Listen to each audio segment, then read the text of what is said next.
Assalamualaikum warahmatullahi wabarakatuh. Bismillah walhamdulillah wassalatu wassalamu ala rasulillah la haula wa la quwata illa billah amma ba'du. Qala rabbi shrah li sadri wa yassir li amri wahlul 'uqdatam min lisani yafqahu qawli. Qalu subhanaka la ilma lana illa ma 'allamtana innaka antal alimul hakim. Yang kami hormati Ketua Masjid Babu Salam, Ketua Masjid termuda di Pekanbaru nih Bapak Ibu, paling ganteng juga. Ya saya jarang ketua masjid yang muda tuh Bapak Ibu. Saya ditawari ketua masjid tak kuat saya Bapak Ibu. Paling berat ketua masjid ini. Udahlah tak begaje, banyak yang komplain. Mudah-mudahan dapat balasan surga saja. Allahumma amin. Yang kami hormati orang tua kami, Bapak Ibu, hadirin hadirat yang insyaallah dimuliakan oleh Allah tabaraka wa taala. Bersyukur kita kepada Allah Subhanahu wa taala atas segala nikmat-nikmat karunia-Nya dengan melafadzkan hamdalah bersama alhamdulillahi rabbil alamin. Berselawat kita kepada Rasul dengan lafaz Allahumma sholli ala Sayyidina Muhammad wa ala ali Sayyidina Muhammad. Assalamu alayka ya Rasulullah. Orang tua kami, Bapak Ibu, hadirin hadirat rahimakumullah, pada malam hari ini kita akan mengkaji kitab At-Tibyan fi Adabi Hamlatil Quran, yaitu kitab yang menjelaskan tentang adab-adab menghafal Al-Quran atau yang berkaitan dengan keutamaan Al-Quran. Kitab ini juga dibahas oleh Al-Mukarram Ustadz Zulhandi Rois tadi malam di Masjid Raya An-Nur. Jadi kalau Bapak Ibu ingin keterangan yang luas, datanglah malam Selasa di Masjid Raya An-Nur. Insya Allah yang nerangkan betul-betul pakarnya Pak Ibu ya. Kalau saya bukan pakar, saya pakir. Wah. Beliau itu ahli hadis, saya ahli hadas, beda dia Pak Ibu. Ya saja. Dr. Zulhandi Rois, subhanallah, bahasa Arabnya, hadisnya itu luar biasa. Jadi nanti yang ingin keterangannya lebih jelas, silakan datang ke Masjid Raya An-Nur. Kalau males, cukuplah di sini. Insyaallah kitab ini dikarang oleh Al-Imam Al-Hafiz Abu Zakaria Yahya bin Syaraf An-Nawawi Ad-Dimishqi Asy-Syafi'i, yang terkenal dengan Imam Nawawi. Imam Nawawi yang terkenal itu ada dua Pak Ibu. Satu dari Indonesia namanya Imam Nawawi Al-Jawi Al-Bantani, punya kitab yang populer Nasaihul Ibad, nasihat-nasihat untuk hamba-hamba. Ustadz punya kitabnya, punya Bu, tinggal tempatnya yang belum ada lagi. Paham Bapak Ibu ya. Kemudian ada yang kitab Imam Nawawi yang kedua, Imam Nawawi Ad-Dimishqi. Hanya mengarang kitab ini. Usianya muda, tak sampai tua, 45 tahun wafatnya. Pak umurnya cuma 45 tahun, tapi karangannya sangat banyak apa Ibu. Kitab At-Tibyan, Azkar Nawawi, Riyadhus Shalihin, Majmu' Syarah Muhadzab dan lain sebagainya. Kemudian syarah kitab Sahih Muslim. Hadis-hadis yang diriwayatkan oleh Imam Muslim itu pensyarahnya yang paling bagus adalah Imam Nawawi. Umurnya 45 tahun tapi karangannya banyak. Nunjukkan apa? Umurnya berkah Bapak Ibu, sehingga banyak karangannya.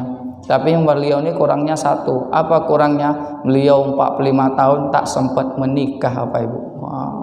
Saking sibuk dengan ilmu, sibuk membaca ilmu, membaca kitab, sibuk mengajarkan kitab, akhirnya tak sempat menikah. Ustadz dan nikah Ustadz? Wah, mungkin niru Imam Nawawi Bu, makanya belum. Ya Ustadz ya, Ustadz tak boleh seuzon, harus sering husnuzon. Yang menarik dari ulama ini Bu, ada ujung-ujung namanya itu kata-kata Asy-Syafi'i. Apa artinya? Berarti Imam Nawawi bermazhabkan Imam Syafi'i. Bayangkan Bu, orang yang hafal Quran, hafal ribuan hadis, banyak karangan kitabnya, itu masih ngikut pendapat Imam Syafi'i. Lalu ada sebagian orang sekarang yang hafalnya beberapa hadis, apa katanya? tak usah pakai mazhab, langsung ke Quran dan hadis. Ada nggak Pak Ibu?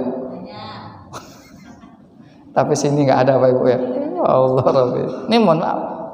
Kalau langsung ke Quran dan hadis kacau nanti. Contoh pembanding yang paling mudah. Kalau kita punya kendaraan bermotor kemudian rusak, kita bawa kemana? Ke bengkel. Ngapa bawa ke bengkel? Karena bengkel yang paham. Yang paham Quran, paham sunnah siapa? Ulama. Maka kita memahami Quran dan sunnah harus ngikut pendapat ulama.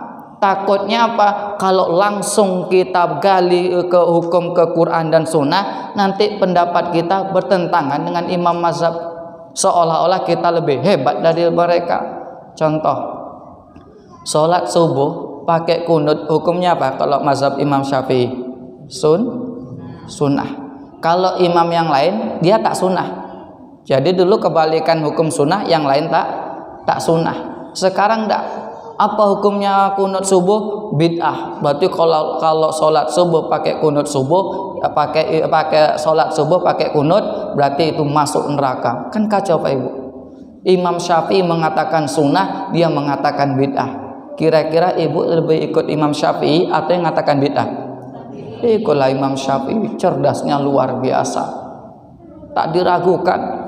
Pemahamannya bahasa Arabnya sangat luar biasa. Maka ketika kita ikut pendapat imam mazhab, itu lebih selamat daripada langsung ke Quran dan sunnah. Imam Nawawi yang sudah hafal Quran, hafal ribuan hadis, ternyata masih bermazhabkan Imam Syafi'i. Atau tentang pengarangnya. Sekarang bab pertama, al-babu al-awalu fi atrafi min fadilati tilawatil Quran wa hamlatihi. Bab yang pertama menerangkan tentang keutamaan membaca Al-Quran dan juga menghafalkannya. Hadis pertama riwayat Imam Bukhari melalui sahabat namanya Utsman bin Affan. Sahabat Utsman bin Affan ini selain sahabat, beliau juga menantu Nabi Muhammad SAW. Karena sangat istimewanya sahabat Utsman ini, dua putri Rasulullah itu dinikahi oleh sahabat Utsman. Siapa namanya? Ayo. Ummu Roqayyah dan Ummu Kulsum. Kan ada lagunya Pak Ibu. Putra putri Nabi ada 7 orang, 3 laki-laki, 4 perempuan. Nggak sekolah TK ini. Kosemat Abdullah. Ustadz apal gara-gara anak juga Pak Ibu. Jadi anak saya sering nyanyi ini, jadi sedikit ngerti dia. Jadi dua putri Rasulullah itu dinikahi oleh sahabat Utsman. Apa kata Rasul? Kalau saya punya anak perempuan lagi yang bisa dinikahkan untuk Utsman, maka akan kunikahkan buat sahabat Utsman. Jadi sunnah juga ibu-ibu. Kalau ibu punya anak gadis, nampak siapa yang soleh nih, tawarkan. Syukur-syukur mau dengan anak kita, supaya apa? Nanti punya keturunan yang soleha. Yang menarik lagi dari sahabat Utsman, setelah dua putri Rasulullah ini meninggal, wafat, beliau nikah lagi sebanyak 6 kali. Jadi seumur hidup sahabat Utsman itu istrinya 8. Kemudian yang lebih fenomenal lagi ya Pak Ibu, ketika sahabat Utsman nikah yang terakhir itu usianya 80 tahun, dan nikah dengan Naila usianya 20 tahun. Berapa selisihnya? 60 tahun. Jadi kalau Bapak Ibu lihat berita, kemarin ada berita yang viral, kakek-kakek 65 tahun dapat 19 tahun. Itu biasa aja. Selisihnya nggak nyampe 60 tahun. Karena mohon maaf, laki-laki itu mulai dari ngerti wanita sampai tua seleranya satu. Apa Ustadz? Pasti cari yang paham Ibu ya. Ini mohon maaf, itu udah fitrahnya kayak gitu. Walaupun tak semuanya, tapi kebanyakannya Bu ya. Ini mohon maaf. Tapi yang sangat luar biasa atau tak masuk di akal itu, kalau ada anak bujang nikah dapat nenek-nenek, nah itu tak betul tuh. Pasti motifnya karena harta, tak mungkin. Tapi kalau kakek-kakek dapat gadis itu biasa. Makanya kalau lihat berita ada kakek dapat gadis, oh itu ada yang ditiru. Siapa yang ditiru? Sahabat. Tapi tak ngerti tangga masalahnya tahu Ibu. Ya Allah Rabbi. Yang pingin saya tekankan kayak gini Pak Ibu. Ketika kemarin ulama-ulama kita ada yang menikah, dapat gadis, dapat yang muda, itu yang tak paham sejarah, membuli habis-habisan, menghina habis-habisan. Ya Allah Rabbi. Tak ngerti dia sahabat Utsman, menantu Rasulullah, sahabat yang dijamin masuk surga. Ternyata ketika sudah tua pun nikah dapat umur 20 tahun. Tak boleh kita menghina segala macam. Ada dasarnya, ada dalilnya. Ngikut sahabat Utsman. Tapi kalau bisa yang diikut jangan cuman itunya saja. Apa yang lain? Bacaan Qur'annya. Sahabat Utsman luar biasa. Apa Bu? Itu yang masalah Bu ya. Orang sekarang niru yang mudah aja, yang sulit tak mau dia tiru. Bacaan Quran sahabat Utsman itu luar biasa. Dah, itu sekilas tentang sahabat Utsman. Lalu apa hadisnya? Qala Rasulullah sallallahu alaihi wasallam, Nabi bersabda. Hadis ini populer, sangat umum. Kata Nabi, khairukum man ta'allamal Qur'an wa 'allamahu. Sebaik-baik kalian adalah orang yang belajar Al-Qur'an dan juga orang yang mengajarkannya. Di antara orang yang paling baik kata Nabi, orang yang belajar Al-Qur'an dan juga orang yang mengajarkannya. Pilihannya dua. Kalau bacaan kita bagus, paham kita fasohahnya, paham kita makharijul hurufnya, paham kita tajwidnya, syukur-syukur paham bacaan Gharibul Quran, bacaan yang tak sesuai dengan tulisannya. Bisal ismu dibaca bisal ismu, ada ismam, ada imalah, ada tashyil dan lain sebagainya. Kita paham, kemudian kita ajarkan kepada orang lain, maka kita termasuk orang yang paling baik. Tapi kalau kita belum paham cara mengucapkan huruf, tajwidnya tak paham, apalagi bacaan Gharibul Quran, kemudian kita mau belajar, maka kita termasuk orang yang paling baik. Siapa yang mengatakan manusia yang paling mulia yaitu Nabi Muhammad SAW. Ini luar biasa. Kalau di Pekanbaru ini ayah bunda mohon maaf, untuk wirid kajian ini subhanallah banyak. Habis subuh, habis isya, habis maghrib, habis asar, kultum zuhur banyak. Tapi yang kurang satu. Apa Ustadz? Belajar Quran, itu yang kurang. Dan pengalaman saya, mohon maaf, saya tuh kalau yang paling seneng kan ngaji tafsir. Surat pendek itu saya suka Pak Ibu. Ad-Duha sampai Anas, Al-Fatihah, nanti surat pilihan, surat As-Sajadah, surat Yasin, Al-Muluk, Ar-Rahman, saya suka. Biasanya saya dulu pertama kali mengkaji, itu saya bacakan, tirukan sama-sama, kemudian disuruh nyoba satu-satu. Ternyata ketika disuruh nyoba satu-satu, hari ini datang, minggu depan tak datang lagi. Itu masalahnya.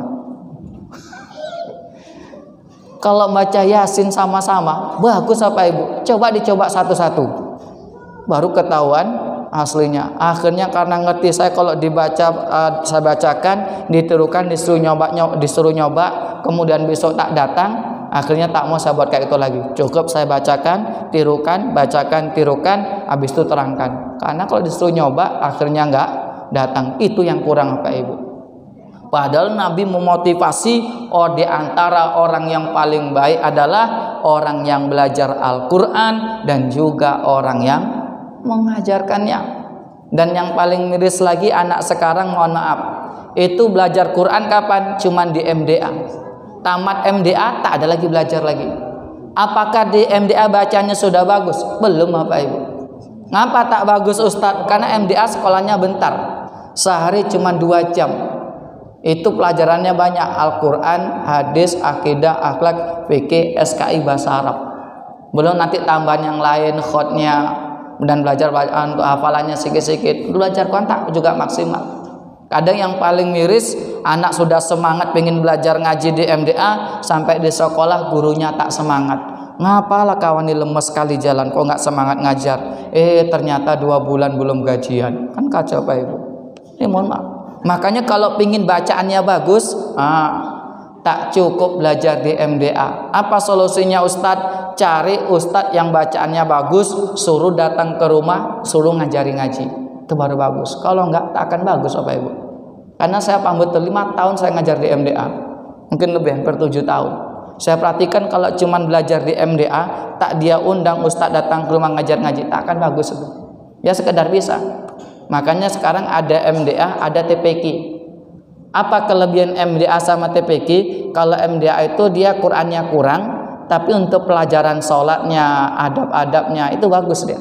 Kalau TPQ pelajaran Qur'annya bagus, tapi nanti fikihnya dia kena. Wuduknya main-main, wuduknya tak betul. Yang paling miris kan ada orang besar wuduk ganggu tetangga. Ini gimana tetangga sebelah kebanjiran? Itu tak belajar fikih. Cukuplah sedikit. Ustaz semuanya, yang penting sampai basah. Tapi kalau nggak belajar, itu kacau. Jadi punya kelebihan, punya kekurangan. Kalau pingin bacaannya bagus, undang ustaz, suruh ke rumah, suruh ngajar ngaji. Yang kedua, kalau ngasih honor jangan hitung-hitungan. Itu nanti susah. Apa lama bisanya Pak Ibu? Saya perhatikan ngajar ngaji itu yang terlalu hitung-hitungan, anaknya lama bisa. Bahkan orang tua yang belajar ngaji hitung-hitungan juga itu lama. Kalau belum 8 kali pertemuan belum gajian. Itu susah, lama bisanya Pak Ibu. Apa salahnya tiap awal bulan kasih. Kan tambah ikhlas gurunya. Tapi kalau nunggu 10 kali, nunggu 12 kali pertemuan baru gajian. Apalagi guru ngajinya ustaz tukang ceramah. Otomatis kalau mau ceramah izin ngajar ngajinya. Pak izin ada ceramah, ya Ustaz. Itu kan jadi lama gajiannya. Ya Allah Rabbi. Dah orang tua kami, Bapak Ibu insya Allah dimuliakan oleh Allah Ta'ala. Jadi hadis pertama, orang yang belajar Al-Quran dan orang yang mengajarkannya termasuk orang yang paling baik, yang mengatakan Nabi Muhammad SAW. Lalu ada yang tanya, Ustaz, kalau kita ngajar Quran kemudian mengambil honornya, itu boleh nggak? Ternyata ada 3 pendapat. Saya ambil dari kitab Kaifa Nata'amalu Ma'al Quran, bagaimana berinteraksi dengan Al-Quran, dikarang oleh Profesor Dr. Yusuf Al-Qardawi, ketua ulama dunia. Yang pertama, tipe orang mengajar tuh untuk pengabdian. Dia ngajar betul-betul tak menerima honor, tak menerima ujroh. Itu siapa contohnya? Para nabi. Kemudian yang kedua, mengajar mesti ada imbalan. Kalau tak dibayar, dia tak datang. Ini tipe yang kedua. Yang ketiga, mengajar tanpa ada syarat. Pokok dia ngajar, dikasih diterima, nggak dikasih besok tak datang lagi, sama aja. Nggak, maksudnya dia ngajar, dikasih tak dikasih, dia tetap datang. Ngasihnya banyak atau sedikit, dia tetap datang. Kalau kita orang awam, yang paling bagus yang ketiga ini. Pokok kita ngajar, besok dikasih sedikit datang, kasih banyak juga datang. Ini sepakat boleh ulama. Kemudian yang nomor 2 ini yang jadi pertanyaan. Mengajar mesti ada imbalannya. Apalagi tetapkan, saya siap ngajar seminggu berapa kali, seminggu 2 kali, sebulan gajinya sekian. Kalau enggak, saya tak mau. Itu paling kacau. Walaupun ada membolehkan, tapi ada juga yang tidak membolehkan. Cari yang pingin selamat. Yang ketiga, kalau pengalaman kami ngajar ngaji, tengok orangnya. Kalau orangnya pelit, sebutkan sebulan harus sekian. Apalagi orang kaya. Tapi kalau orangnya tak pelit, tak usah sebutkan, terserah ibu aja, gitu. Insya Allah dia paham sendiri. Kadang mohon maaf, dia orang kaya, tapi tak paham dia. Mobilnya banyak, masa ngajar ngaji sekali pertemuan 40.000. Gajiannya nunggu 10 kali pertemuan. 10 kali pertemuan tuh nunggu 2 bulan, 3 bulan baru gajian. Itu zalim. Kecuali rumahnya biasa saja. Ini kan rumahnya orang kaya, mobil mewahnya banyak, itu zalim. Dia tak paham. Kalau dia paham, tak usah sebutkan. Tapi kalau nggak paham maka harus disebutkan. Dah kita lanjut hadis yang kedua. Hadis riwayat Imam Muslim melalui ibunda An Aisyah, salah satu istri Rasul yang sangat muda. Ini termasuk istri yang paling disayang, dicintai oleh Nabi Muhammad SAW. Bahkan ketika Nabi wafat itu pun berada di pangkuannya Siti Aisyah. Apa hikmahnya Nabi menikahi Siti Aisyah yang lebih muda? Di antara hikmahnya, orang-orang terdahulu kalau mau tanya kepada Nabi itu sungkan, yang perempuan. Maka cara tanyanya, tanya kepada Aisyah, Aisyah tanya kepada Rasul, sudah paham, baru dijelaskan kepada yang pertanyaannya. Kemudian hadisnya, qala Rasulullah SAW, Nabi bersabda, Allazi yaqra'ul Qur'an, orang yang membaca Al-Quran, wa huwa mahirun bihi ma'asa paratil kirami bararah, orang yang mahir baca Al-Quran. Mahir itu bahasa Arab. bahasa kitanya pandai, pinter. Orang yang pandai membaca Al-Quran, maka keutamaannya bersama dengan para malaikat yang mulia. Bayangkan apa Ibu? Orang yang mahir baca Al-Quran bersama dengan para malaikat yang mulia. Siapa yang mengatakan? Nabi Muhammad SAW. Ini yang betul apa Ibu? Karena dulu sempat viral. Apa katanya? Kalau ingin lihat calon teroris itu gampang. Apa tandanya? Mukanya good looking, hafal Qurannya lumayan, suaranya bagus, misalnya jadi imam, itu katanya calon teroris. Itu salah. Yang betul yang mahir baca Quran itu bersama dengan para malaikat yang mulia. Apalagi kalau bisa menghafalkan Al-Quran, maka besok di akhirat memberikan mahkota kepada kedua orang tuanya. Ini tanamkan kuat-kuat kepada putra-putri kita, supaya apa? Semangat untuk menghafalkan Quran, supaya bisa memberikan mahkota kepada kedua orang tuanya. Karena sekarang udah mulai dihasut. Apa katanya? Sekarang ini tak perlu hafal Quran, itu hanya mekanis saja katanya. Kalau mau baca Quran tak usah susah, cukup pakai HP udah lengkap. Tengok buka ayatnya, baca artinya, selesai. Itu orang yang na'udzubillah min zalik. Saya lihat itu kesel juga Pak Ibu. Orang semangat hafalan Quran, hafalannya bagus, malah direndahkan. Dia tak ngerti keutamaannya. Orang yang hafal Quran bisa memberikan mahkota kepada kedua orang tuanya. Orang yang mahir Al-Quran, maka dia bersama dengan para malaikat yang mulia.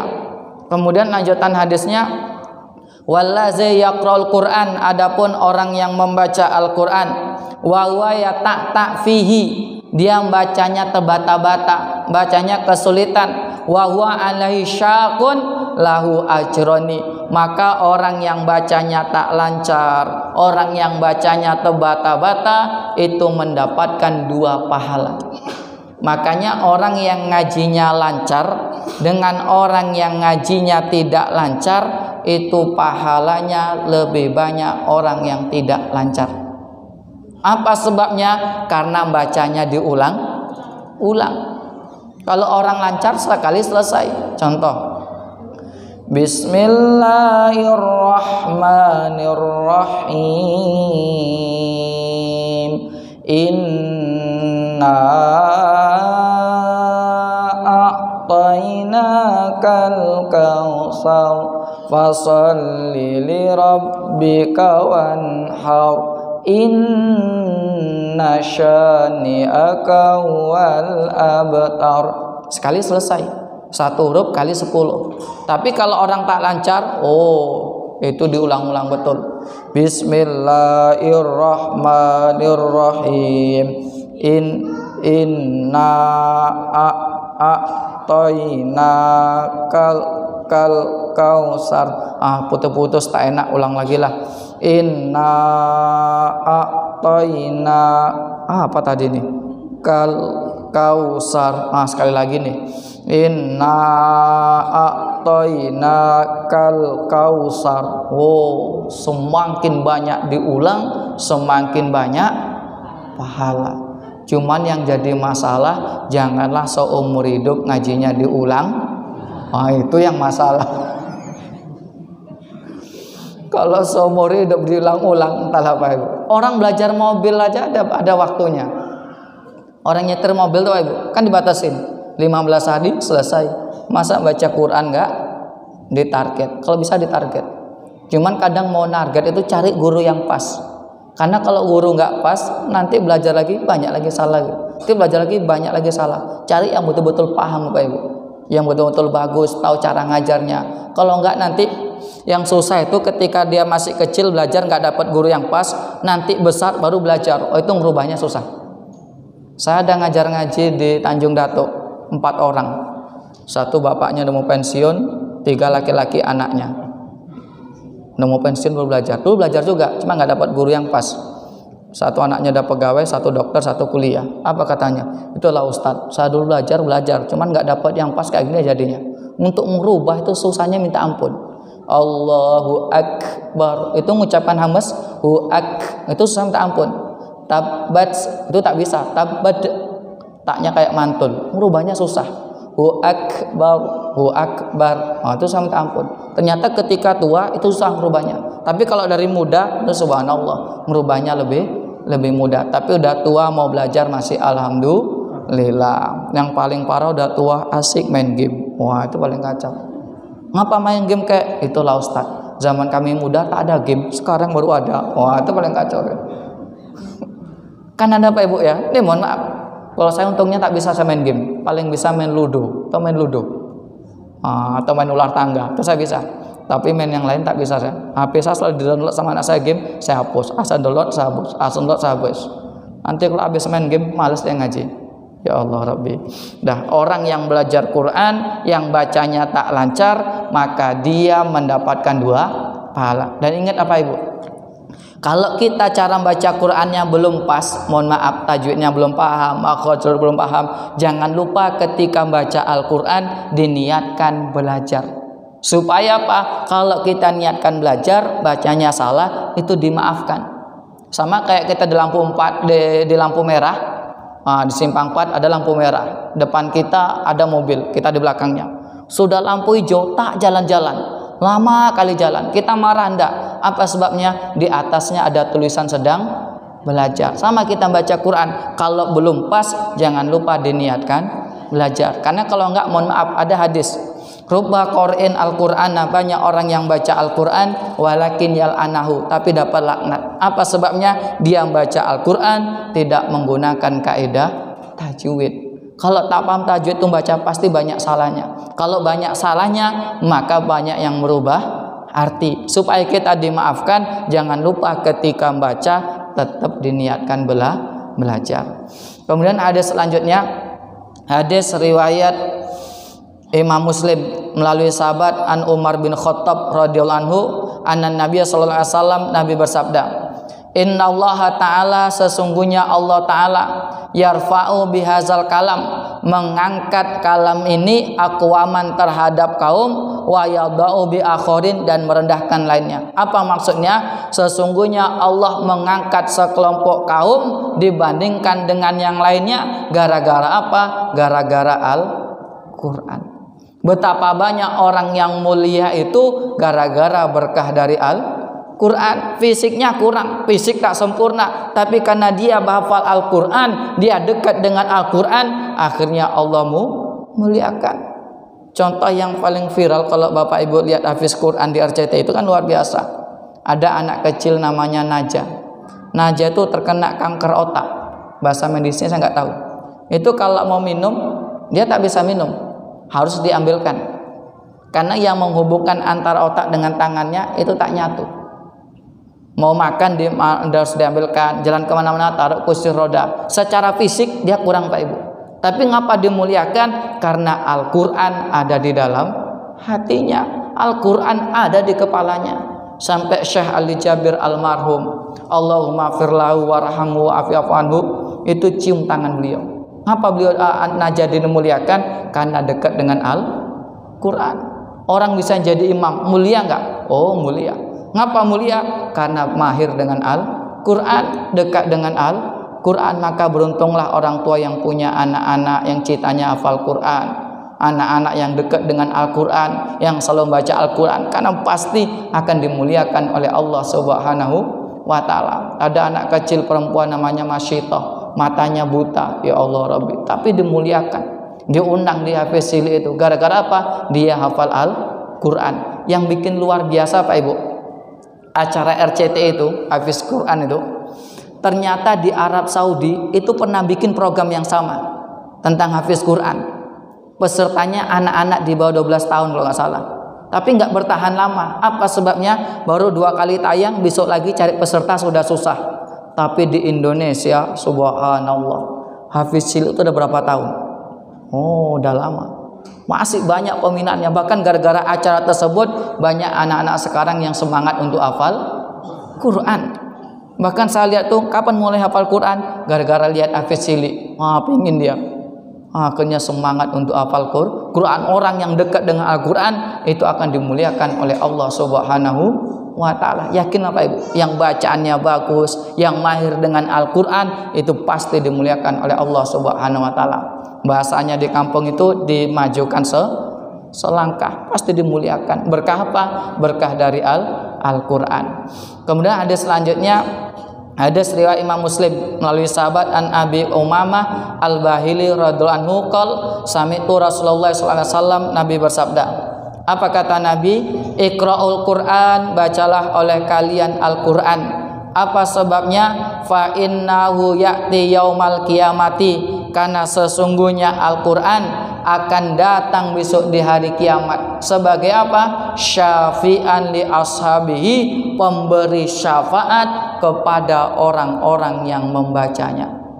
Para ustadz, buya, kiai sering ngajak jamaahnya, yuk Bapak Ibu kita baca sholawat. Apa di antara tujuannya? Supaya mendapatkan syafaat. Tapi ingat, yang bisa memberikan syafaat itu tidak hanya Nabi Muhammad. Ternyata Al-Quran pun juga bisa memberikan syafaat. Syafaat itu artinya pertolongan. Syaratnya apa? Kita mau membaca Al-Quran. Orang sekarang kan lucu Pak Ibu, mohon maaf. Ketika hidup tak mau sholat di masjid, mati minta disolatkan di masjid. Hidup tak mau baca Quran, nanti mati minta dibacakan. Ada yang kayak gitu Pak Ibu? Ya Allah Rabbi, ini mau baca Quran. Apa sebabnya? Kalau kita rajin baca Quran, besok di akhirat hari kiamat mendapatkan syafaat dari Al-Quran. Makanya kita lihat ulama-ulama terdahulu itu luar biasa, sangat dekat dengan Al-Quran. Saya baca dalam kitab Azkar Nawawi, kalau ulama-ulama terdahulu itu rata-rata paling males baca Qurannya seminggu sekali khatam. Kalau yang sebulan sekali banyak, kemudian 15 hari khatam sekali banyak, yang 10 hari juga banyak, 7 hari juga banyak, 7 hari khatam sekali, 7 hari khatam sekali. Bahkan yang khatam tiap malam pun banyak. Subhanallah. Imam Ahmad bin Hambal tuh kalau sholat tahajud, ternyata yang dibaca Al-Fatihah sampai Anas, khatam. Sahabat Tamim Ad-Dari juga sama, mengkhatamkan Al-Quran dalam satu rakaat sholat tahajudnya. Kalau kita Pak Ibu mohon maaf, tak bisa sebanyak itu, seminim-minimnya di luar Ramadan khatam sekali jadilah. Yang perlu diingat apa Ibu? Semahir apapun kita baca Al-Quran, kalau kita tinggal, hilang Quran tersebut, hilang mahirnya. Saya ngajar ngaji kan lama, sejak tahun 2009 sampai sekarang. Saya dulu belajar ngajinya di Jawa Timur, di Banyuwangi. Itu saya perhatikan, kalau satu hari tak ada baca Quran, besok hari kedua baru baca, itu lain. Lidah itu terasa kaku dia, tak bisa ditinggal. Sudah lancar, tetap harus baca Quran. Kalau enggak, kaku dia, nanti tak lancar lagi.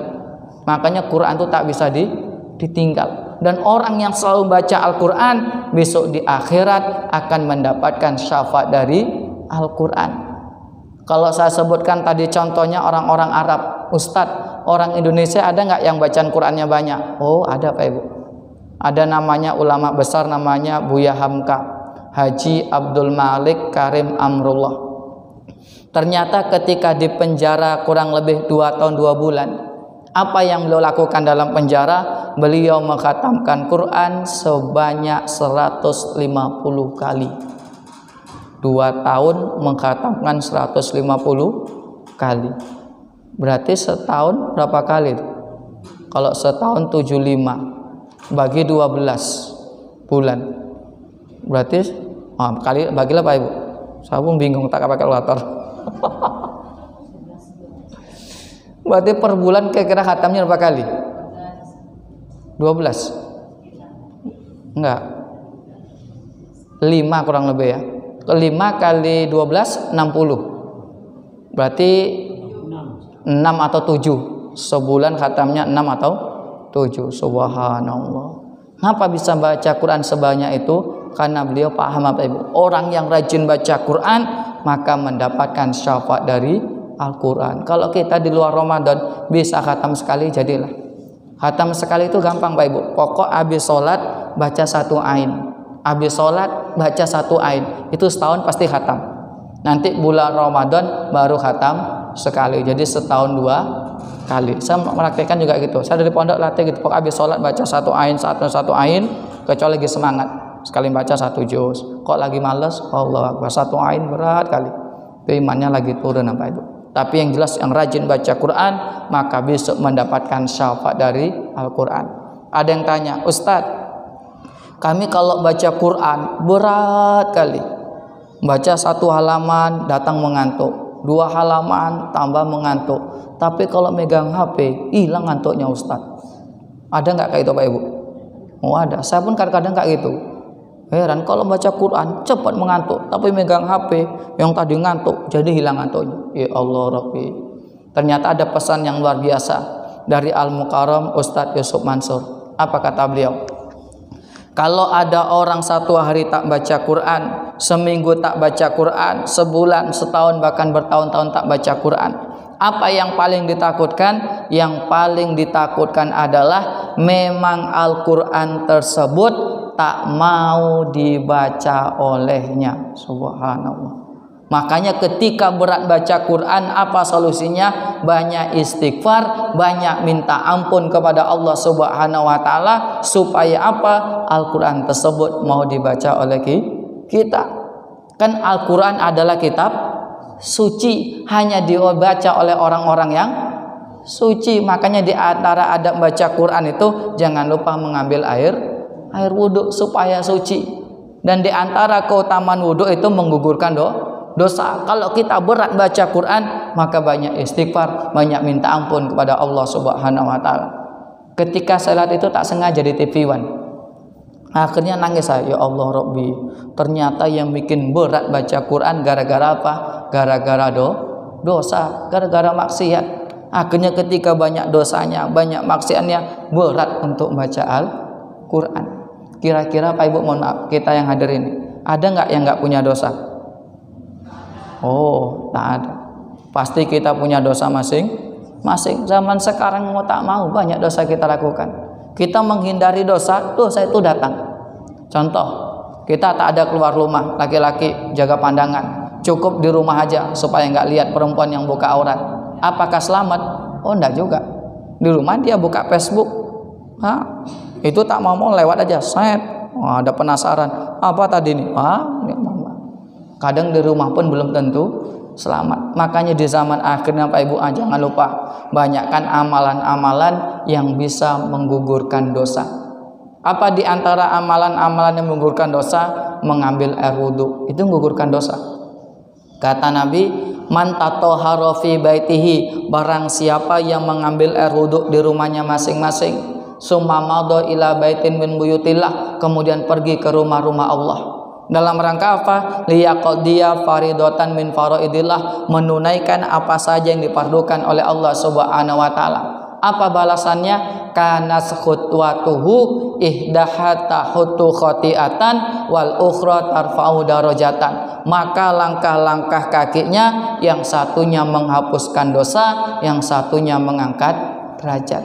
Jadi Bapak Ibu kalau mau pergi ke masjid, yang paling bagus ngambil air wudhunya di rumahnya masing-masing. Apa gitu Ustadz? Karena langkah-langkahnya yang satu menghapuskan dosa, yang satunya mengangkat derajat. Kalau ngambil di masjid nggak dapat keutamaan ini. Yang dapat keutamaan ini adalah diawali di rumah ngambil air wudhu. Ustadz, hadis ini apakah hanya pergi ke masjid? Ternyata nggak juga. Kita kemana saja, entah ngantar anak sekolah atau mungkin pergi kerja, ngantar anak hafiz, ngantar anak les, ke tetangga silaturahim. Kalau di rumah diawali ngambil air wudhu, maka langkah-langkahnya menghapuskan dosa dan juga mengangkat derajat. Tapi ingat, kalau sudah ngambil air wudhu, jangan salaman dengan suami istri. Karena nanti kalau ngambil wudhu salaman sama istrinya, itu batal. Contoh, kan ada sebagian bapak kalau mau pergi kerja itu sedekah dulu sama istrinya. Apa sedekahnya? Kasih ciuman. Itu sedekah yang paling mudah. Ibu-ibu ada kayak gitu Bu? Kalau suaminya mau pergi kerja kasih sedekah dulu.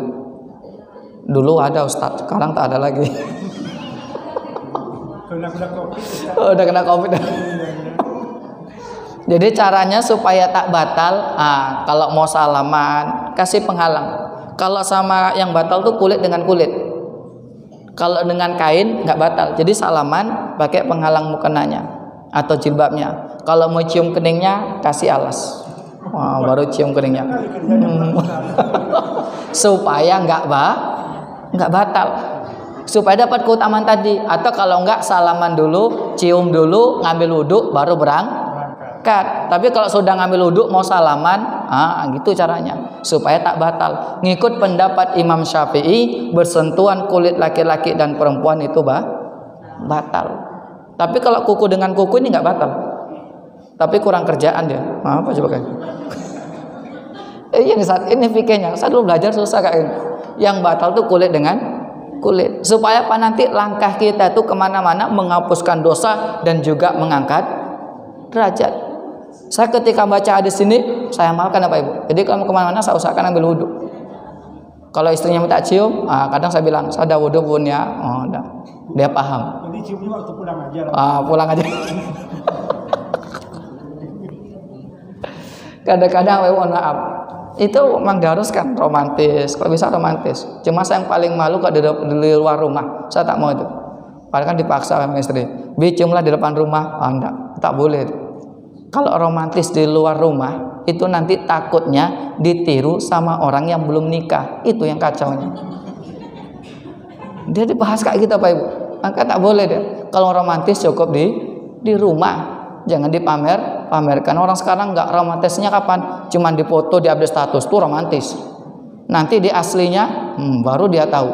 Kalau mau foto romantis lu, senyum. Nanti di rumahnya kebun binatang pun keluar. Itu yang kacau Pak Ibu.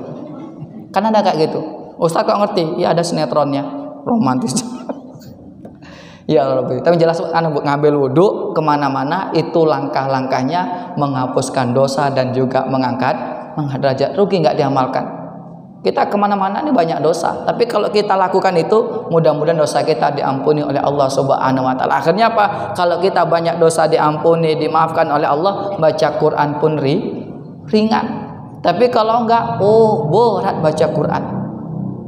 Baca tulisan Quran tak nampak, baca HP, jelas. Itu penyakit orang sekarang. Ayo kita baca Quran, hendaklah mata saya rabun. Tapi baca HP jelas. Ya Allah Rabbi. Padahal tulisan HP dengan Quran lebih besar tulisan Al-Quran. Kalau sebesar ini Al-Quran tak nampak juga, ambil beli Quran yang sebesar meja ini. Ada Ustadz, ada Pak Ibu. Saya pas ngajar-ngaji taunya itu Quran wakaf. Saya tengok sebesar meja ini kalau dibuka. Ya Allah, biar mantap dibaca Ustadz, biar terang. Iyalah Pak. Kalau udah besar gitu nggak juga nampak. Wallahu a'lam bishawab. Memang orang yang malas. Maka jawabannya istighfar, banyak minta ampun kepada Allah Subhanahu Wa Taala supaya apa? Al-Quran itu mau dibaca. Orang yang rajin baca Al-Quran maka besok mendapatkan syafaat dari Al-Quran. Imam Syafi'i itu ketika bulan suci Ramadan berapa kali beliau mengkhatamkan Quran? Sebanyak 60 kali. Bayangkan apa Ibu? Di bulan suci Ramadan Imam Syafi'i mengkhatamkan Quran sebanyak 60 kali. Berarti 1 kali di siang hari, 1 kali di malam hari.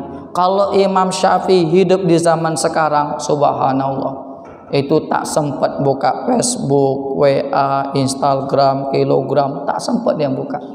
Apa sebabnya? Waktunya habis untuk Al-Quran. Kalau kita tak bisa sebanyak itu, minimal 1 kali jadilah Pak Ibu. Ada khatam kemarin sekali ya Pak Ibu? Alhamdulillah. Saya 1,5 kali. Pengen 2 kali nggak terkejar gara-gara padat jadwal. Itu masalah. Orang Ramadan banyak baca Quran, awak banyak-banyak ngisi ceramah. Ya Allah Rabbi. Tapi alhamdulillah masih bisa khatam sekali. Itulah kajian kita malam ini. Mudah-mudahan lain waktu bisa kita sambung lagi Pak Ibu ya. Mudah-mudahan selesai 1 kitab fi adabi hamlatil Quran. Nanti Pak Ibu kalau ingin beli kitabnya tinggal cari di Shopee. Tulis At-Tibyan fi adabi hamlatil Quran, keluar beli. Jadi kalau lupa nanti tinggal buka kitabnya lagi. Tak paham tanya ustadznya. Kurang lebihnya mohon maaf. Assalamualaikum warahmatullahi wabarakatuh.